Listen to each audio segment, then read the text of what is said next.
क्या नाम है जी आपका? प्रियंका शर्मा। कहाँ से आए जी आप? मैं तहसील राजपुरा डिस्ट्रिक्ट पटियाला पंजाब से आई हूँ। संत रामपाल जी महाराज से कब जुड़े आप? संत रामपाल जी महाराज से हम 2013 में जुड़े। संत रामपाल जी महाराज से नाम दीक्षा लेने से पहले आप क्या भक्ति करते थे? सर मैं उत्तराखंड से बिलोंग करती हूँ, तो उत्तराखंड से बिलोंग होने के कारण वहाँ जिस प्रकार की भी परंपरागत साधनाएं होती हैं, देवी देवता पूजना और बलि चढ़ाना, ये साधनाएं करते थे। और इसके साथ मैं शिव जी को बहुत मानती थी। तो शिव जी की जैसे 12-13 साल की उम्र से मैंने व्रत रखने शुरू कर दिए थे और उनकी पूजा करना, शिवलिंग पर दूध जल चढ़ाना। इसके साथ साथ मैं हनुमान चालीसा का पाठ भी करती थी, गुरुद्वारे भी जाती थी। मतलब कि जो भी और साधनाएं वो भी साथ करती थी, मगर शिव जी में मेरी बहुत आस्था थी। तो फिर आपने संत रामपाल जी महाराज से नाम दीक्षा क्यों ली? संत रामपाल जी महाराज से नाम दीक्षा हमने इसलिए ली क्योंकि उनका जो ज्ञान का आधार है वो शास्त्र हैं। वो सभी शास्त्रों से प्रमाणित ज्ञान बताते हैं कि वेद में ऐसा लिखा है, पुराण में ये लिखा है, जो आप साधना कर रहे हो वो कहीं है लिखा हुआ है, उनका कोई आधार है या नहीं। तो जो हमने ये ज्ञान देखा, ये समझा, इस कारण हमने संत रामपाल जी महाराज से नाम दीक्षा ली। क्या आपको लगता है कि जब हमने संत रामपाल जी महाराज के बहुत सारे श्रद्धालुओं से बात की, बहुत सारे लोगों का कहना था कि कोई कैंसर जैसी भयानक बीमारी से पीड़ित था, कोई नशे बहुत ज़्यादा करता था, किसी को आर्थिक परेशानियां थी, इस कारण से उन्होंने संत रामपाल जी महाराज से नाम दीक्षा ली। क्या आपको भी कोई परेशानी थी जिस कारण से आपने संत रामपाल जी महाराज से नाम दीक्षा ली? जी, हमें संत रामपाल जी महाराज से नाम दीक्षा लेने के बाद बहुत से लाभ हुए।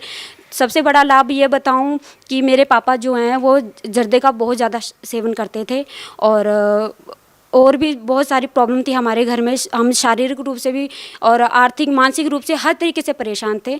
परंतु जब संत रामपाल जी महाराज की शरण में आने के बाद मेरे पापा का जर्दा छूटा सबसे पहले।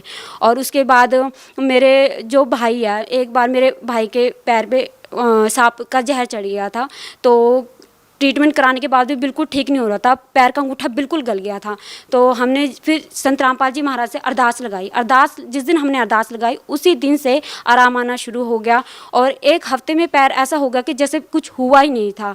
और भी शारीरिक लाभ हुए। और मेरे पापा का एक बार ट्रेन से आते टाइम मतलब एक्सीडेंट हो गया था। पटरी के साइड में जो खंभा होता है उससे मेरे पापा का सिर लग गया और एक हाथ पापा का छूट गया। तो फिर भी परमात्मा ने बचाव किया। फिर अंदर गए, फिर जब हम ट्रेन से उतरे हमने देखा पापा का पूरा मुंह पे सारे शरीर कपड़े खून से लथपथ थे। तो हमने सुबह 4-5 बजे का टाइम था, तो कहीं डॉक्टर की दुकान भी नहीं खुली हुई थी। तो हमने परमात्मा से प्रार्थना की, घर लाए, पापा का फेस वगैरह धोया। तो जब हमने फेस धो के, हमको ऐसा था भी बहुत ज़्यादा कहीं चोट लगी होगी। तो जब हमने फेस धो के देखा तो पापा के आइज़ के बिल्कुल ऊपर और बिल्कुल छोटी सी चोट लगी थी। हमको डॉक्टर के पास जाने की भी ज़रूरत नहीं पड़ी। परमात्मा ने हमको इतने लाभ दिए। और लाभ ये हुए कि मेरे पापा के पेट में पत्थरी थी, तो परमात्मा से संत रामपाल जी महाराज से अरदास लगाने के बाद वो भी ठीक हुई। और नाम लेने के अगले मंथ हम दिल्ली मैरिज पे गए हुए थे। तो वापस आते टाइम ऑटो में बैठे हुए थे, मैं थी, मेरी मम्मी थी और रिश्तेदार थे। तो हमारे एक्सीडेंट हुआ, हमारा ऑटो बीच रास्ते में पलट गया। तो फिर आसपास के लोगों ने ऑटो सीधा किया, हमको बाहर निकाला। तो उसमें मेरी मम्मी और मैं बिल्कुल सुरक्षित बच गए। बाकी जो रिश्तेदार थे, किसी के हाथ टूटा, किसी के पैर का नाखून तक निकल गया था, किसी के जो ऑटो में मीटर लगा होता उसकी पत्ती यहाँ हाथ में घुस गई थी। तो इतना बुरा हाल हो गया था, मगर मैं और मेरी मम्मी बिल्कुल सुरक्षित बच गए।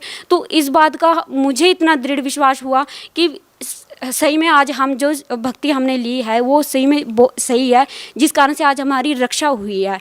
और जो रिश्तेदार थे उन्होंने भी इस बात को स्वीकारा भी, हाँ आप जिनकी शरण में हो उनके पास पावर है, जिस कारण से, नहीं तो और भी थे, सभी के चोटें लगी, सिर्फ मैं और मेरी मम्मी बिल्कुल सुरक्षित बच गए। प्रियंका जी, जब हम देखते हैं कि आज के दिन समाज में एक बात, जब भी हम किसी संत का जिक्र करते हैं तो लोग यही कहते हैं कि सभी बाबा एक जैसे हैं। आपसे यदि कोई कहे सभी बाबा एक जैसे होते हैं तो आप क्या कहेंगे?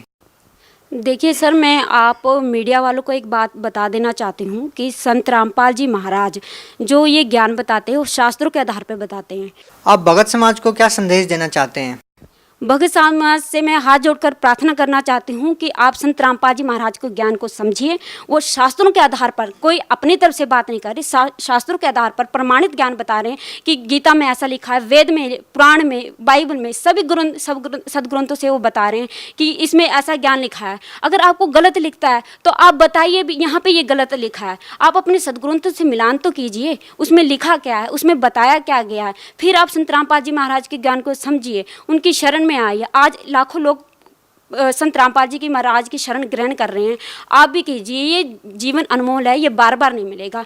ये कबीर साहब कहते हैं कि मानुष जन्म अनमोल है, ये मिले ना मिले बारंबार, और तरवर से पत्ता टूट के रे बहु न लगता डार।